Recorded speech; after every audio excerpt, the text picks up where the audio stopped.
Hindi ba nakita ng LTO to na marami kang violations pero dapat nag-pop up na sa record yun? Yun nga po ang pinagtataka ko rin, sir.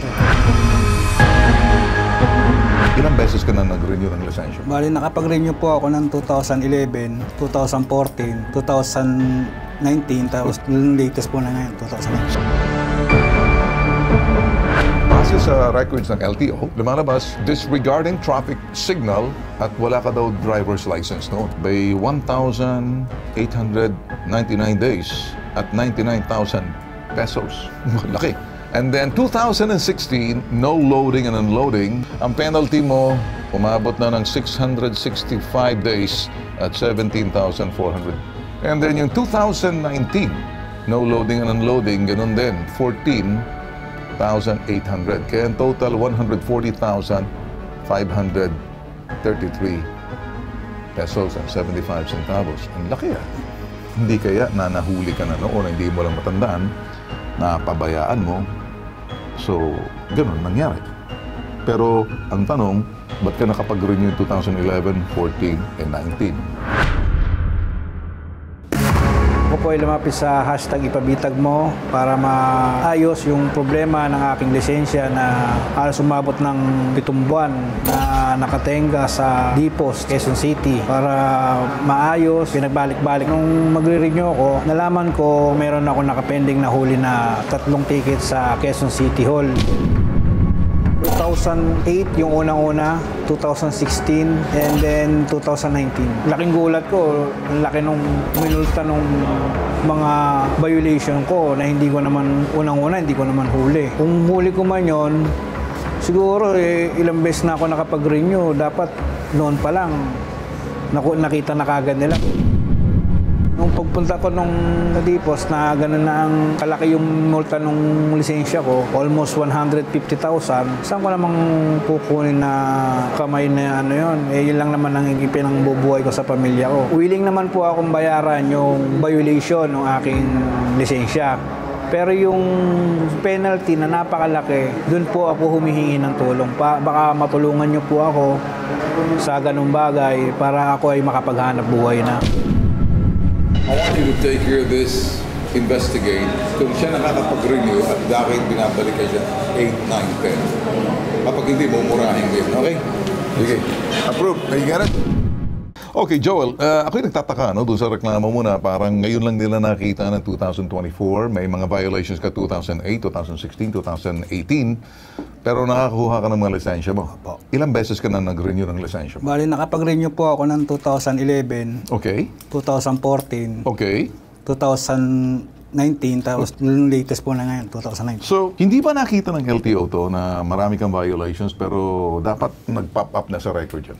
Yun nga po ang pinagtataka ko rin, sir. Okay. Pero tatanungin kita, ikaw ba'y nakapag-violate? Baka naman may mga violations ka, nakakalimutan mo lang or nahuli ka, pero akala mo ganun lang, hindi nga maaring binigyan ka lang ng ticket, hindi mo napermahan, pero pinorward nila sa sinasabing kung saan ka man nahuli. Maaring nahuli ka sa mga probinsya.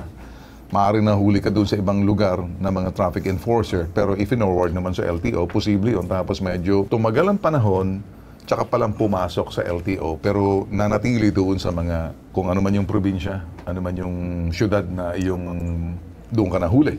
May mga ganong klaseng sitwasyon. Well, ito raw yung iyong record na pina-check namin, ano? Base sa records ng LTO, 2008, lumalabas ang ito, disregarding traffic sign signal at wala ka daw driver's license noon. Ito yung pinakikita ngayon. Ngayon, sa anumang kadahilanan, dito, by 1,899 days at 99,000 pesos. Laki, nakalagay. And then 2016, no loading and unloading. Ito naman ay sinasabi nila, ito record nila, order payment de Los Santos, Isabela. Ano ba tong lugar? Anyway, tinitingnan ko lang. Ang penalty mo, umabot na ng 665 days at 17,400. Yun. And then yung 2019, ito naman, no loading and unloading, ganun din, parang 14,800. Kaya ang total, 140,533 pesos and 75 centavos. Ang laki ah. Okay, kaya kita tinatanong, posible kasi baka nangyari. Hindi mo na naisip kasi kami nung araw sa T3, ano? Kami nasa kabilang stasyon pa, magkakasama kami ng magkakapatid. Hindi lang nalalaman na nahuli na sila. Kaya kung minsan, yung mga kanilang violations, akala nila, maaring hindi, pero naplakahan. Ano mang kadahilanan, nagtataka rin sila. Ang sa akin lang, gusto kong maintindihan, kung nakapag-renew ka ng 2011, 2014, 2019, and ngayong 2024, kailan ka ba nag-apply? Bali, July po. July. So, ngayon pa lang lumabas ito mga records mo. Pero, uulitin ko, tatandaan mo na posible ka, baka na-flag down ka, nahuli ka, nabigyan ka ng ticket, pero nanatili yung ticket sa mga doon sa sinasabing local LTO nila or hindi talaga na-forward sa central. Kaya, sana mga kadahilanan, baka nag-computerize na sila. So, digitization na tayo ngayon.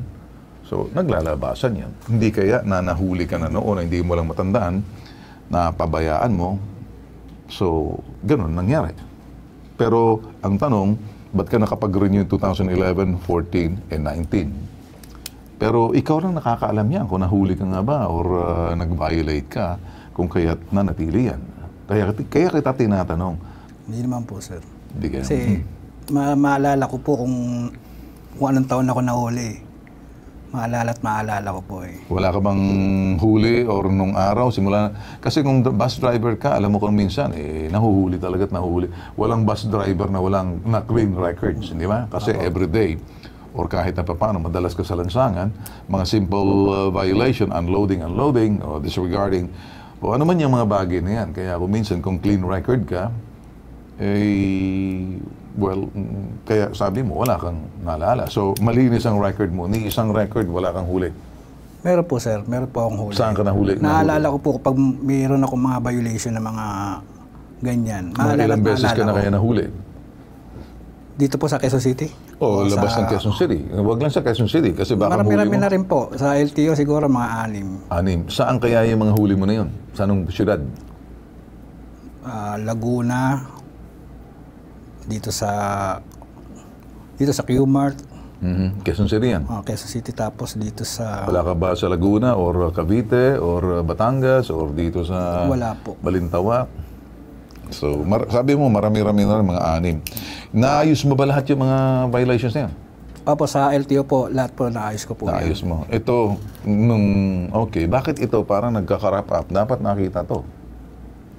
Hindi ko po alam eh. Hindi mo alam. Sige. Kakausapin natin ngayon si Dexter Cardenas. Magandang umaga sa iyo, Dexter. Sir, bilang head po ng Traffic and Transport Management Department ng, sabihin na po natin, Department of Public Order and Safety, Quezon City. Yung nahuli po siya dito sa Quezon City, yung tatlong ticket na po yan. Noong po kasi, hindi po tayo interconnected with LTO. Yung database po natin, okay. Na hindi po na ng LTO yan. Kaya nakapag-renew ang ating mga drivers na nag-violate. Kaya hindi nalalaman ng LTO na meron silang na-commit na violation sa any local government unit. So, but with the advent of namagin naman yan, digitalization na tayo, nag-interconnectivity tayo, meron tayo single ticketing system with LTO and other LGUs in Metro Manila, naglilitawan na po ngayon yung mga record na yan. So, pag nagre-renew siya sa LTO, nag-appear na po yan yung mga previous violations po niya. And yung sa pinakahuling-huli po niya dyan sa record po natin, 2019, nagpa-duplicate siya, nagpa-loss license siya sa LTO ng July 29. So it appears na alam niya yan na bakit siya nagpa-duplicate. Kasi meron siyang previous huli na nakumpiska yung license niya. So yun yung naglatawa na ngayon. But with the penalties po kasi ngayon yan, kaya nag-accumulate po yan. Pero pwede ho natin siyang tulungan na mabayaran po niya yung other niya. At meron naman tayong pamamaraan dito sa Quezon City Government na matulungan natin mga driver to settle their violations. So pwede ho natin siyang tulungan na ma-reduce yung penalties po niya to some extent na talagang kakayanin po niya mabayaran. Mr. Dexter Cardenas, kami nagpapasalamat sa yung paliwanag po ninyo. Lalapit na lang po na out of humanitarian consideration. Alam niyo naman po siguro na nagkakamali. Basta wag mo nang uulitin to. Okay? Mangangako siya na although umami naman siya, may mga violations siya sa LTO, pero na-settle niya. Pero dito po kasi sinasabi nyo, hindi interconnected sa LTO noon, and lately lang nag-digitization, kaya pumapasok na, nakukuha na ng LTO, yung mga records of violations from the other cities. Sige sir, anong gusto mo sabihin kay sige, ito si Dexter, kausapin. Maraming salamat po kung tutulungan niyo po ako sa pag-ano ko ng... Sige. Ganito na lang, Sir Dexter, papupuntahin namin sa inyo. Siguro naman, makita ko yung consideration na binibigay po ninyo na para makabalik siya makapagtrabaho out of humanitarian consideration. Sige sir, papupuntahin ko sa inyong tanggapan, sir, ha? Definitely, sir. Tutulungan po natin yan. Alright, okay. Tandaan na, okay na ba sa'yo? Apo. Huwag mo nang uulitin. Sige. Sir, Dexter, maraming salamat po sa inyo. Mabuhay po kayo. Ganito na lang. Sige, punta ka na lang. Kaya mo na yan. Paliwanag ka lang, sabihin mo, galing ka dito sa ipabitag mo kay Ben Tulfo at hingi ka na ng konsiderasyon. Masakit din yung hindi ka makapagbiyahe, maghahanap buhay dahil di mo naman kakayanin yung penalties. Tagal ng panahon. Baka i-waive nila yun, yung mga penalty. At gagawin na lang nila dahil meron din namang pagkukulang dahil hindi naman nila na-connect sa LTO, iba yung records nila. So siguro magmi-meet halfway kayo na medyo magiging masaya ka rin, tutulungan ka rin nila. Okay? Okay na sa'yo? Maraming salamat po. Ayun, okay. Ito po, nag-iisang pambansang sumbungan. Tulong at serbisyo, may tatak, bitag. Ilalabang ka, di ka iiwan. Ito po yung hashtag, ipabitag mo.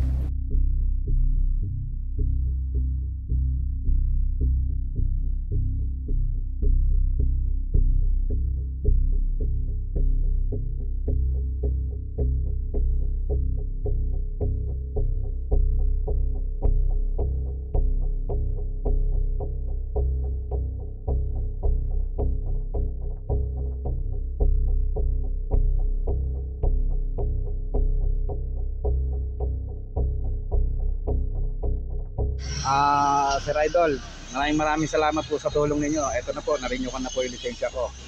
Ma'am Rian, maraming salamat po. Sa lahat po ng staff ng hashtag ipabitag mo, lubos po ako nagpapasalamat po sa inyo. Maraming salamat po sa inyo.